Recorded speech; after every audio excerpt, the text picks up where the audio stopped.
Halo semuanya, selamat datang kembali di channel aku Ajeng Septin. Baik, di video kali ini aku mau membahas mengenai strategi untuk lolos di SNBP 2024. Sudah siap? Tapi sebelum menjelaskan mengenai strateginya, alangkah lebih baiknya teman-teman tahu dulu apa sih hakikatnya SNBP.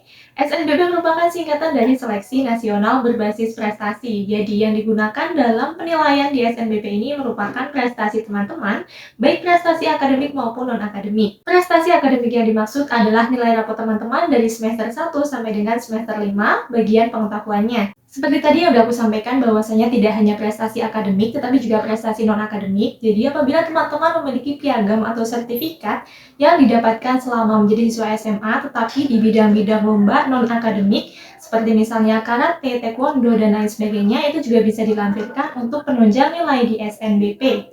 Nah, sampai di sini paham kan apa itu SNBP? Kalau sudah paham, kita beranjak ke strategi lolos SNBP untuk tahun 2024. Yang pertama, pahami aturannya.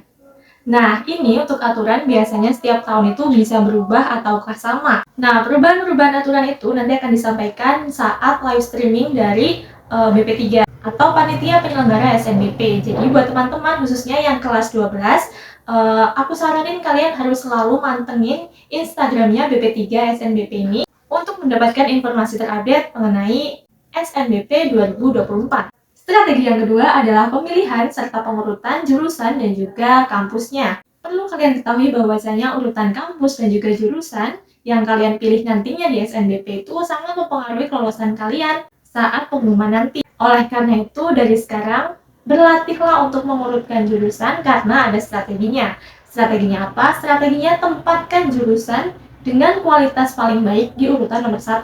Sedangkan di urutan nomor 2-nya adalah jurusan ataupun kampus yang kalian inginkan tetapi untuk kualitasnya itu tidak lebih tinggi dari yang kalian tempatkan di pilihan 1. Contohnya, kalian ingin masuk prodi kedokteran. Nah, untuk kampusnya kalian memilih kampus A dan juga kampus B.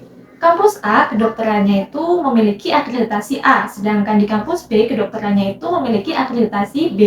Nah, maka yang harus kalian tempatkan adalah prodi kedokteran di pilihan 1 dan juga keduanya prodi kedokteran dari kampus yang B. Karena tadi kampus A itu akreditasinya udah A, sedangkan kampus B masih B. Kenapa begini? Karena nanti apabila kalian tidak diterima di pilihan pertama, kalian akan otomatis diseleksi di pilihan keduanya. Bukan malah kebalikannya. Yang akreditasi B di atas atau di pilihan 1, sedangkan yang terakreditasi A malah di pilihan kedua. Kalau begini, seandainya kalian sudah tidak diterima di pilihan yang pertama ini, maka otomatis kalian akan jelas tidak diterima di pilihan kedua kalian. Karena secara kualitas pun lebih tinggi yang pilihan kedua tadi, yang kedokteran akreditasinya A. Jurusan ataupun perguruan tinggi dengan akreditasi lebih baik, itu peminatnya juga lebih banyak. Nah, terapkan strategi itu dalam pemilihan dan juga pengurutan jurusan kalian ya besok. Strategi yang ketiga adalah lakukan apapun yang sesuai dengan ketentuan dan juga jadwal. Apapun yang kalian lakukan harus sesuai dengan aturan yang berlaku oleh SNPNBP 3, juga sesuai jadwal yang berlaku. Karena apabila melanggar, kalian akan didiskualifikasi sehingga tidak dapat mengikuti seleksi SNBP ke tahap selanjutnya. Seperti misalnya, ukuran foto misalnya diminta untuk ukuran maksimal 200 KB.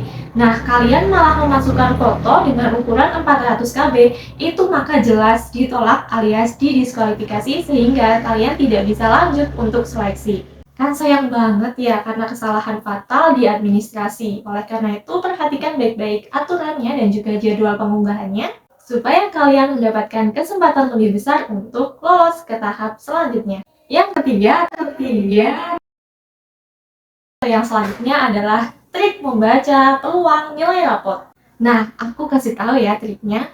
Kalian kalau misalkan bingung memilih jurusan apa, kalian bisa menggunakan trik ini. Coba lihat nilai rapor kalian dan analisis nilai yang paling tinggi. Maksimal kalian gunakan 2 nilai. Kalau misalkan udah ketemu nilai tertinggi kalian, silahkan tulis di satu kertas. Misalnya nilai tertingginya di bahasa Indonesia dan juga bahasa Inggris. Kemudian setelah itu, di baris yang selanjutnya, silahkan tuliskan hobi kalian ataupun kesukaan kalian. Apakah kalian suka berbicara, ataukah kalian suka berpidato, ataukah kalian suka hitung-hitungan? Di baris yang selanjutnya, silahkan tuliskan pelajaran yang paling kalian sukai. Seperti misalnya, bahasa Indonesia, bahasa Inggris, ataupun seni budaya. Nah, setelah itu, tutup rapot kalian dan silahkan analisis kertas tadi yang sudah bertuliskan nilai tertinggi kalian, hobi kalian, dan juga mata pelajaran kesukaan kalian. Tadi di aku contohnya nilai tertingginya itu bahasa Indonesia dan juga bahasa Inggris. Sedangkan hobinya suka mengarang, dan yang terakhir, mata pelajaran tersukanya itu ada bahasa Indonesia. Nah, maka ini bisa mengambil jurusan-jurusan yang berkaitan dengan bahasa, entah itu bahasa Indonesia ataupun bahasa Inggris.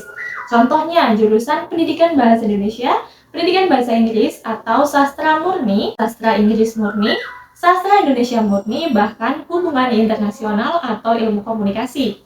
Intinya, dalam memutuskan untuk pemilihan jurusan, silahkan sesuaikan dengan kelebihan kalian di suatu mata pelajaran tertentu, pertimbangkan minat kalian, kemudian carilah jurusan yang berkaitan dengan ilmu-ilmu tersebut. Ilmu-ilmu tadi yang nilai kalian tertinggi dan juga minat kalian di mana. Kenapa harus memperhatikan nilai tertingginya? Karena tahun kemarin ada pembobotan 2 nilai mata pelajaran yang bisa menambah poin di SNBP. Kalian bisa melihat dan juga mengunduh pembobotan nilainya di videoku yang ini. Silahkan dilihat di bagian deskripsi, kalian bisa mengunduh PDF-nya ataupun sekedar melihatnya saja. Jadi selain memang seluruh nilai pengetahuan kalian yang dilihat, juga digunakan 2 nilai pembobotan kalian yang sesuai dengan jurusan yang kalian ambil. Oleh karena itu, tadi aku menyampaikan bahwasanya dalam memilih jurusan, usahakan berkaitan dengan nilai tertinggi kalian dan juga minat kalian. Minat tidak boleh dikesampingkan karena kuliah membutuhkan waktu yang lama dan juga konsentrasi yang tinggi. Oleh karena itu, apabila kalian tidak minat di situ, maka kalian akan mengalami beban yang lebih berat dibandingkan jika kalian minat di jurusan tersebut. Yang selanjutnya adalah pelampiran piagam ataupun sertifikat. Seperti tadi yang udah aku sampaikan, bahwasanya piagam atau sertifikat, baik yang akademik maupun non-akademik itu sebaiknya kalau kalian punya dilampirkan. Tetapi memang ada syaratnya, yakni dikeluarkan oleh dinas resmi dan juga merupakan kejuaraan minimal tingkat kabupaten. Nah, kalau misalnya kalian punya piagam atau sertifikat lomba antar desa ataupun lomba antar sekolah, yang piagamnya dikeluarkan oleh sekolah berkaitan itu tidak bisa ya. Jadi harus oleh dinas ataupun kementerian resmi. Seperti misalnya Kementerian Pendidikan, Kementerian Riset dan Teknologi, dan lain sebagainya. Nah, untuk piagam ini memang sebaiknya piagamnya sesuai dengan keilmuan ataupun jurusan yang kalian daftar. Jadi misalkan kalian daftar ke jurusan matematika, usahakan kalau punya kalian melampirkan sertifikat Olimpiade Matematika gitu. Tapi kalau misalkan nggak punya, kalian bisa punyanya olahraga juga nggak apa-apa dilampirkan.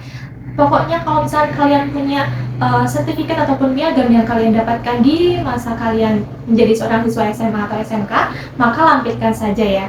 Karena itu akan menambah poin ataupun nilai kalian di SNBP. Oke, sampai di sini sudah paham atau belum? Apabila kalian masih banyak pertanyaan yang ingin ditanyakan, kalian bisa konsultasi ke aku dengan menghubungi ataupun DM ke IG Tawani Sukses. Oke, sampai di sini semoga kalian paham ya dan dapat bermanfaat buat kalian semuanya. Terima kasih, apabila banyak kesalahan aku mohon maaf. Dan sampai jumpa di videoku yang selanjutnya.